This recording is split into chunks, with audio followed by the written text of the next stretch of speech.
పెట్టేసి వాళ్ళందరినీ అంచాలి ఎట్లా అని చెప్పి ఆలోచిస్తున్నారు. అది దురదృష్టకరం. అయితే పల్లా రాజశేఖర రెడ్డి గారి గతంలో కేసీఆర్ ముఖ్యమంత్రిగా ఉన్నన్నాళ్ళు కూడా మీరు చెప్పిందే ఒక రకంగా వేదంగా నడిచేది. మీ ప్రాపకం కోసం కూడా చాలామంది వచ్చేటోళ్ళు కేసీఆర్ని కలిపిమనో, లేకుంటే ఇష్యూ బేస్డ్, మీరు గ్రాడ్యుయేట్ ఎమ్మెల్సీగా కూడా ఉన్నారు కాబట్టి ఆ సంఘాలు అవి ఇవి చాలా వచ్చేటి మీ దగ్గరికి.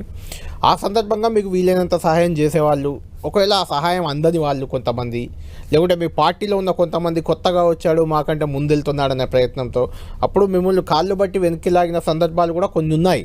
అంటే మీరు ముఖ్యంగా బీఆర్ఎస్ పార్టీ సభ్యత్వ నమోదు దాని కన్వీనర్గా వ్యవహరించారు. అసలు ఎప్పుడు గతంలో బీఆర్ఎస్ పార్టీకి పెద్ద క్షేత్రస్థాయిలో గ్రౌండ్ కానీ ఏది కానీ పెద్దగా ఉండేది కదా, ఎందుకంటే ఉద్యమ సమయం, పార్టీలకు అతీతంగా అందరూ వచ్చి కలిసి పనిచేసేవాళ్ళు, పెద్దగా పార్టీ కూడా ఉండేది కాదు. కానీ మీరు ఒక రూపకల్పన చేశారు, సభ్యత్వాన్ని భారీగా చేశారు, సంఖ్య పెరిగింది, నాయకులు పెరిగారు. ఇప్పుడు ఏమనిపిస్తుంది అంటే అప్పుడు అంతగా బిల్డప్ చేశారు పార్టీని, ఇప్పుడు కార్యకర్తలు కాదు నాయకులే వెళ్ళిపోతున్నారు కదా మీ పార్టీ నుంచి. కళ్యాణ్ గారు, మీరు నాయకులు పోతుంది కాబట్టి కార్యకర్తలు పోతుంది, పార్టీ పోతుంది అని చెప్పేసి అనుకున్న అవసరం లేదు. 2015 తర్వాత ఎప్పుడైతే కేసీఆర్ గారి నాయకత్వంలో వారు చెప్పినట్టు నేను ఆచరించాను. మెంబర్షిప్ చేయడంలో కన్వీనర్గా ఉండొచ్చు, కానీ అనేక మంది నాయకులు, ఆనాటి ఎమ్మెల్యేలు, మంత్రులు, కార్యకర్తలు అందరం కలిసి 50 లక్షల సభ్యత్వం చేసినాం. దాన్ని మొత్తం కూడా డిజిటలైజ్ చేసినాం. ఆ తర్వాత 50 లక్షల కుటుంబాల మొత్తాన్ని కూడా ఇన్సూరెన్స్ చేసినాం. ఈనాటి వరకు కూడా ఈ రాష్ట్రంలో దరిదాపుగా ఇప్పుడు 60 లక్షల సభ్యత్వం కూడా పెరిగింది.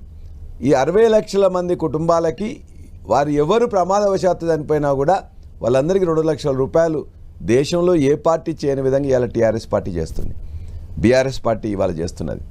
కాబట్టి ఖచ్చితంగా ఆ యొక్క నిర్మాణంలో వారు ఇచ్చిన అవకాశాన్ని ఉపయోగించుకొని చేసిందే తప్ప నాకుండే అనుభవంతో, ఇంతకుముందున్న రకరకాల అనుభవాలతో నేను ఆ టెక్నాలజీ ఉపయోగించుకొని డిజిటలైజ్ చేయడం, ఇన్సూరెన్స్ చేయడం అనేది ఇలా నాయకులకు, కార్యకర్తలకు అందరు కూడా పనికొస్తుంది.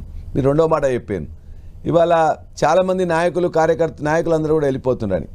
వెళ్ళిపోయే నాయకులు చాలా పిడికెడు మంది, వాళ్ళందరూ కూడా ఎప్పుడు కూడా ఇందులోకి వచ్చినప్పుడు కూడా ఏదో ఆశ పెట్టుకొని వచ్చారు. ఆ ఆశ అనేది అత్యాశగా మారినప్పుడు వాళ్ళందరూ వెళ్ళిపోతున్నారు. ఎవరికి ఏం తక్కువైందండి? కేశవరావు గారికి ఏమైనా తక్కువైందా? కడియం శ్రీహరి గారికి ఏమైనా తక్కువైందా? పోచారం శ్రీనివాసరెడ్డి గారికి ఏమైనా తక్కువైందా? ఈ విధంగా చెప్పుకుంటూ పోతే అనేక మంది అవకాశాలు వచ్చినాయి. రావడమే కాదు, చాలా అనుభవించిండ్రు.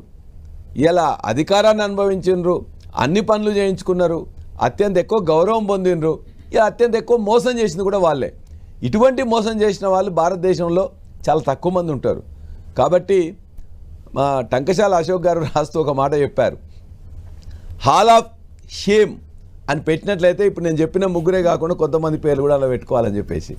కాబట్టి అంత దుర్మార్గంగా ఈ 10 ఏళ్లలో అంతకుముందు ఉన్న కూడా మొత్తం కూడా అనుభవించి ఇలా నాయకుడిని నమ్మించి గొంతుకొసే విధంగా చేసింది. కాబట్టి అటువంటి నాయకులు పోయినందుకు కార్యకర్తలు బాధపడ్డారు తప్ప కార్యకర్తలు ఇంకా చిత్తశుద్ధి వాళ్ళది పెరిగింది. వాళ్ళందరూ కూడా ఖచ్చితంగా ఎప్పుడు అవకాశం వచ్చినా అప్పుడు మళ్ళా కేసీఆర్ వెంటనే నడుస్తున్నారు, కేసీఆర్ వెంటనే ఉంటారు.